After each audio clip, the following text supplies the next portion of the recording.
Every day our thoughts, words, and actions flow into the sea of our consciousness. Our sense perceptions are continuously feeding our consciousness. The imprints of all our experiences and perceptions are stored as seeds in the deepest level of our mind, called the store consciousness.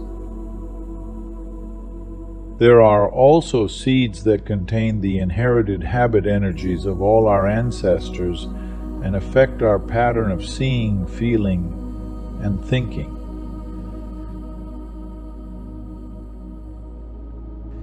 As long as they are in store consciousness, they are still sleeping and lying dormant. But when watered, these seeds have the capacity to manifest in our daily lives as full-grown energies.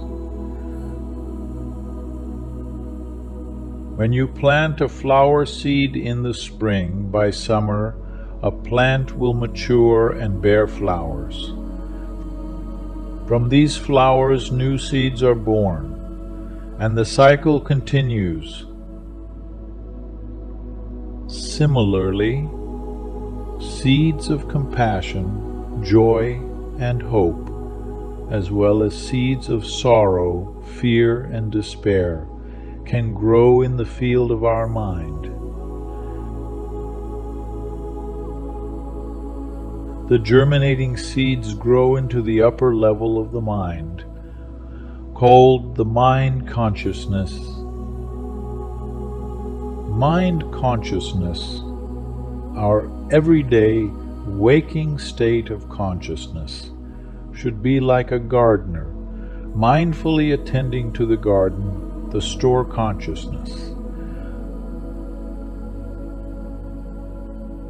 The gardener has only to cultivate the earth and water the seeds, and the garden will nourish the seeds to bring forth the fruit.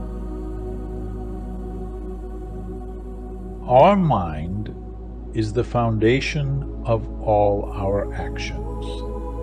Whether they are actions of the body, speech, or mind, thinking, whatever we think, say, or do arises from our mind.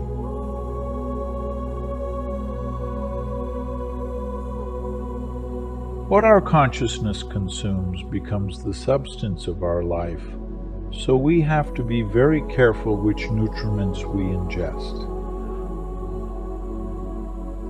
Our senses are sometimes referred to as gates because all the objects of our perception enter our consciousness through sensory contact with them.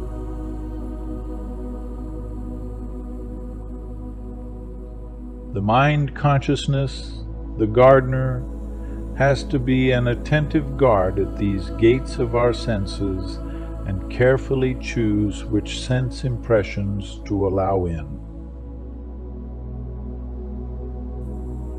Mind consciousness must also recognize and identify the wholesome seeds in store consciousness, practice day and night to care for and water those wholesome seeds and help them grow, as well as prevent any negative seeds from being watered.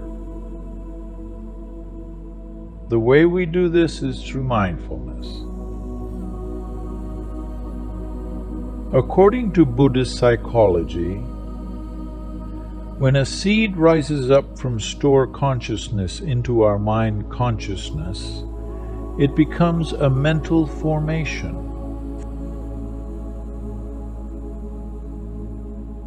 Formation is a technical term meaning something that manifests itself based on conditions, a composite of different elements or attributes, joining together when the conditions are right.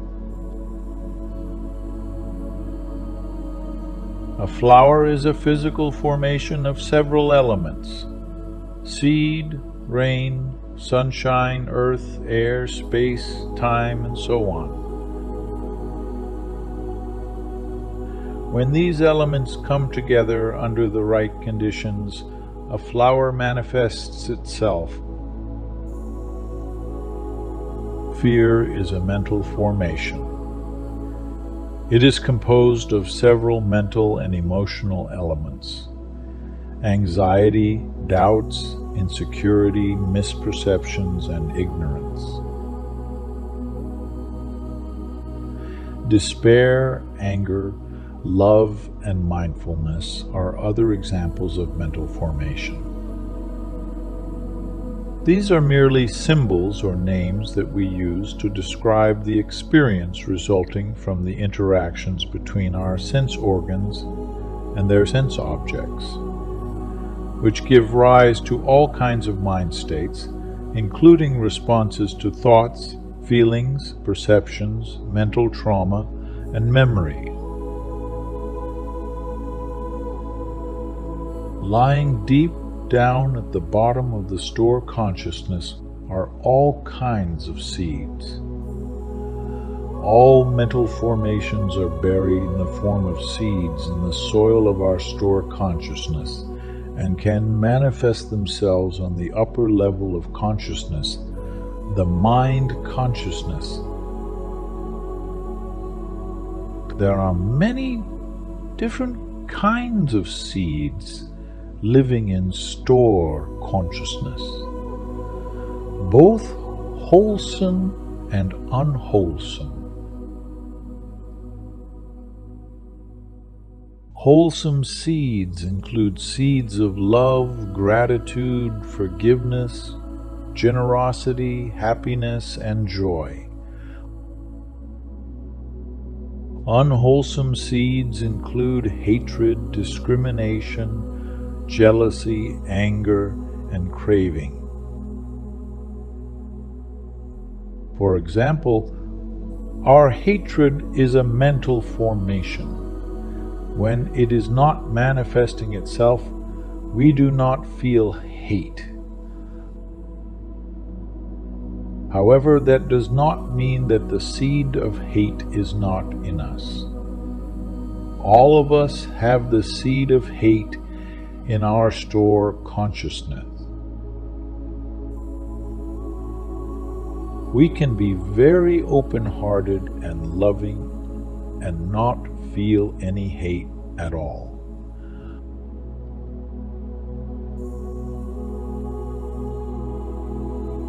However, if we encounter an unjust, oppressive, or humiliating situation that waters the seed of hatred in our store consciousness, hate will begin to sprout and grow into a zone of energy in our mind consciousness. Previously, hate was just a seed, but once it has been watered, it develops and becomes the mental formation of hate. We then become angry and full of ill will, experiencing hateful thoughts and physical tension. Whenever a seed manifests itself in our mind consciousness, we absorb it as food for our consciousness.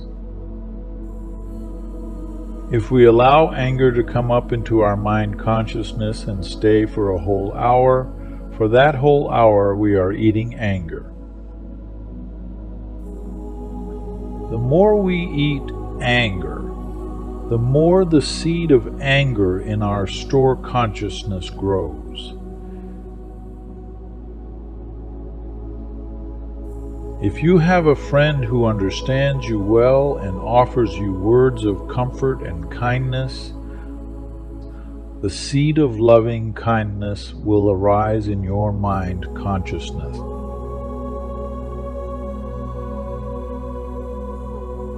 If you are in the company of that kind friend for 1 hour, then during that time you are consuming a whole hour of loving kindness.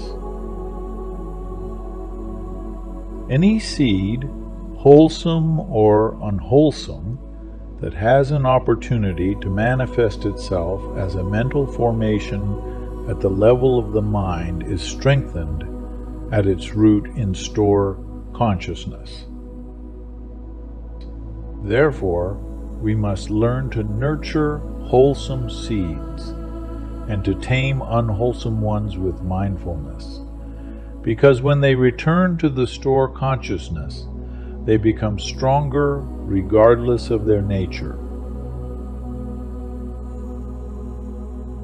We can take care not to water our unwholesome seeds, such as anger, despair, and hopelessness, by being mindful of situations that can elicit them. These situations may be from images we see in the mass media or conversations we hear, either in our interactions with others or over the airwave. Furthermore, we can help each other water the wholesome seeds in our store consciousness by being kind, thoughtful, and understanding of others. When we water seeds of forgiveness, acceptance, and happiness in the people we love, we are giving them very healthy food for their consciousness. But if we constantly water the seeds of hatred, craving, and anger in our loved ones, we are poisoning them.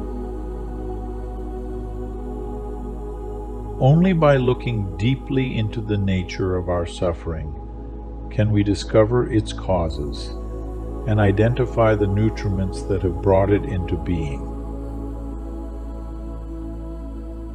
After we have practiced for some time, we will see that transformation always takes place in the depths of our consciousness. Our store consciousness is the support, the base for our consciousness. If we know how to acknowledge and recognize the presence of the mental formation, embrace it, calm it, and look deeply into it, we will gain insight.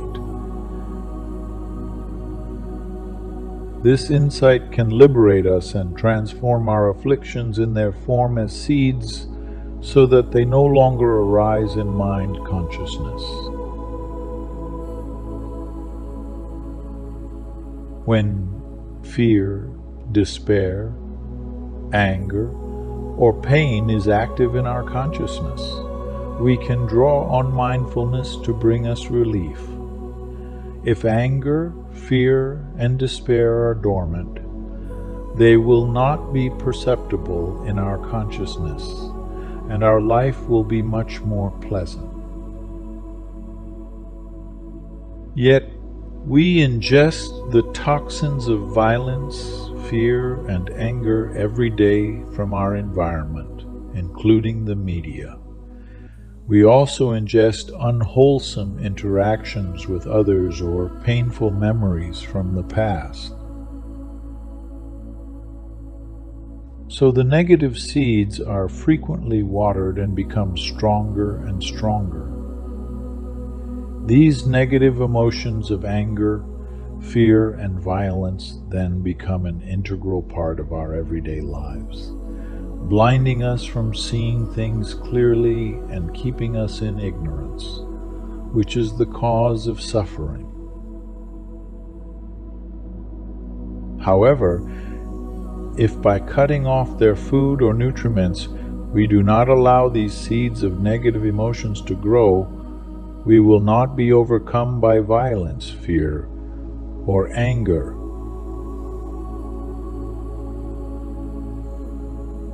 And we will not be driven to overeat. In our store consciousness, we also have the seed of mindfulness.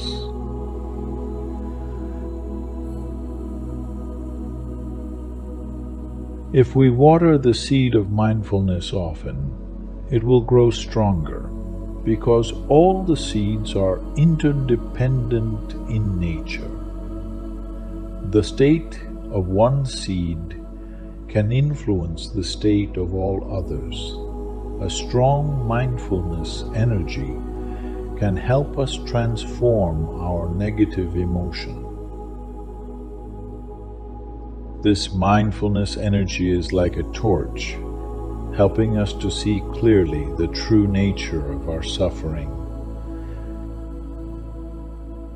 It also provides energy to manifest our seeds of wisdom, forgiveness, and compassion, so that ultimately we can free ourselves from our suffering. Without wisdom, forgiveness, and compassion, happiness and peace will not be possible.